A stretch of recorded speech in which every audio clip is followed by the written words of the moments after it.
اعوذ باللہ من الشیطان الرجیم بسم اللہ الرحمن الرحیم۔ برادران طریقت، بندہ ناچیز، خادم آستانہ عالیہ چورہ شریف، درجہ بدرجہ تمام بزرگوں، عزیزوں، جہاں جہاں تک میری آواز جاتی ہے سب کی خدمت میں سلام پیش کرتا ہوں۔ السلام علیکم ورحمۃ اللہ وبرکاتہ۔ غزوہ ہند کے حوالے سے جو باتیں میرے ذہن کے اندر آتی ہیں جیسے نبی علیہ الصلوۃ والسلام نے اپنی زبان مبارکہ سے اللہ کی رضا سے جو باتیں فرمائی ہیں وہ باتیں ذرا غور سے ذرا سنیں۔ نبی علیہ الصلوۃ والسلام فرماتے ہیں جب غزوہ ہند ہوگا مرد محکوم ہو جائیں گے اور عورتیں لباس پہن کر بھی ننگی ہوں گی، جیسے کہ آج کل کا فیشن ہے۔ اس فیشن نے عورتوں سے حیا اور شرم چھین لی ہے۔ میرا دین کہتا ہے کہ عورت کے پاؤں کی پائیل کی آواز بھی غیر مرد کے کانوں تک نہ پہنچے۔ اپنی بیٹیوں کو گھروں میں سنبھال لو۔ انگوٹھی اور عورت جب تک پردے میں رہیں تو اتنی ہی محفوظ رہیں گی۔ اللہ تعالیٰ نے ہم سے یہ ایٹم بم اس لیے بنوایا ہے کہ کل کو اسی خطے میں لڑائی کی ابتدا ہوگی اور پھر اسلام کا بول بالا بھی اسی دھرتی سے ہونا ہے۔ کہتے ہیں کہ پرامن رہیں، بم کا استعمال نہ کریں، لیکن بھارت جو کلکتے میں کرکٹ میچ ہار جاتا ہے تو پورا اسٹیڈیم کو جلا کر راکھ کر دیتا ہے، وہ ہمیں کیوں کر سکون سے بیٹھنے دے گا؟ غزوہ ہند کے بارے میں چونکہ میرے نبی صلی اللہ علیہ وسلم نے پیشگوئی کر دی تھی، جو بات آپ کے آگے کر رہا تھا نا، جو آپ کو بتا رہا تھا، یہ بڑی خفیہ معلومات ہے۔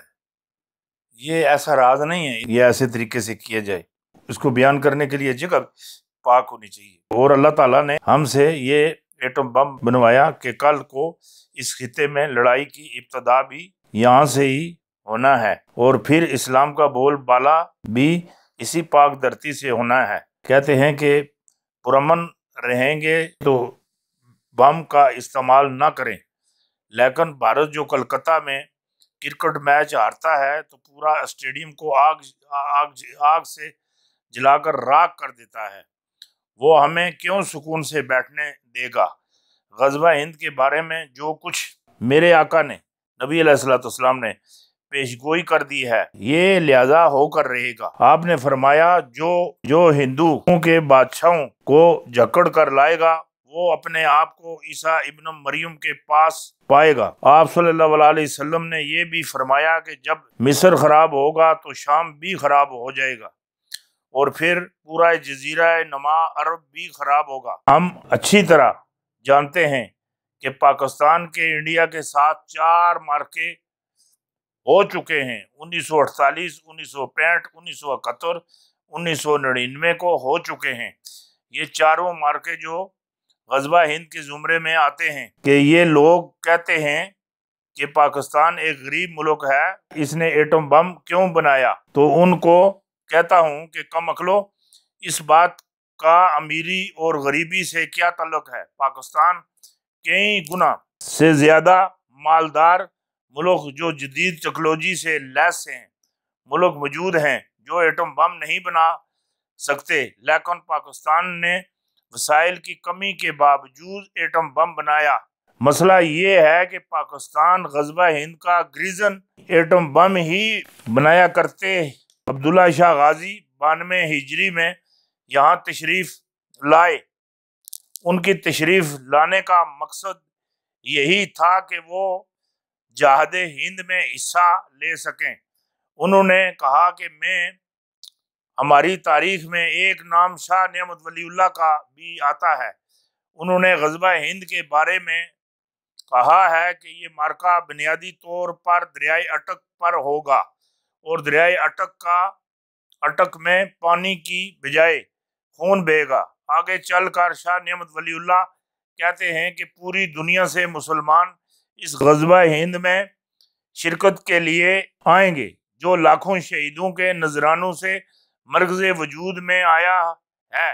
اس پاک دھرتی کو مٹانے کا خواب دیکھنے والے خود صفحہ ہستی سے مٹ جائیں گے۔ ثانیہ مدینہ سلطنت بنانے والا اس پر 40 سال تک حکومت کرے گا اور ہندوستان میں اسلام کا بول بالا ہوگا۔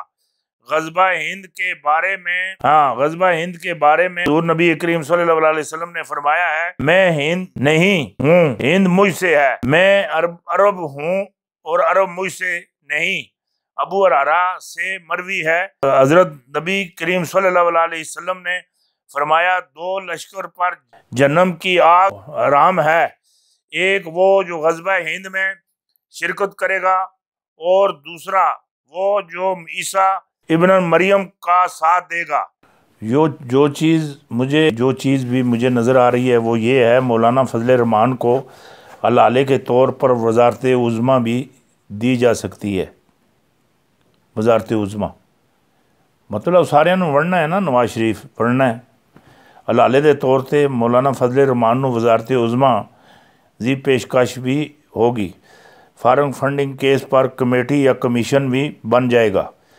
مطلب اس دا کل ایک کوئی معاملہ اس طرح دا نہیں، اس دی کمیٹی بن سی، کمیشن بن جائے۔ فارغ فنڈنگ کیس اور بریڈ شیٹ یہ ایک ہی ہیں، دونوں چیزیں ایک ہی ہیں، ان کو ملا دیا گیا ہے، ایک جگہ پر جمع کر دیا گیا ہے۔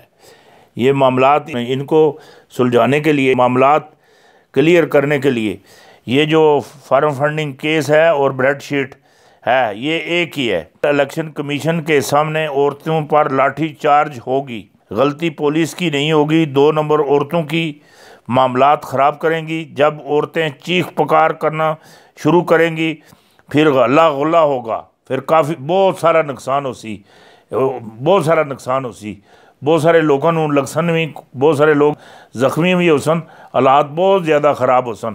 جڑی اگلی دوسری گل مینوں نظر آندی وہ ہے گی آصف علی زرداری حکومت کی پارٹنرشپ توڑنے کے لیے گگلی بھی کروائیں گے، پرویز الہی کی وکٹ حاصل کر لیں گے۔ اے آصف علی زرداری صاحب دی ڈیوٹی لائی میاں نواز شریف سن کہ کاف لیگ نو تسی تروڑو تو معاملات کلیئر ہو جاندہ ہے، اور جڑے آصف علی زرداری نے اس گلہ دی آنکھ کر بیٹھن کہ آصف علی زرداری اے جناب کاف لیگ نال جڑی انہاں دی ڈیل شیل ہے، جڑے معاملات ہیں وہ کلیئر کراسن، وہی گگلی کرواسن، وہی اے جڑی وکٹ ہے حاصل کرسن۔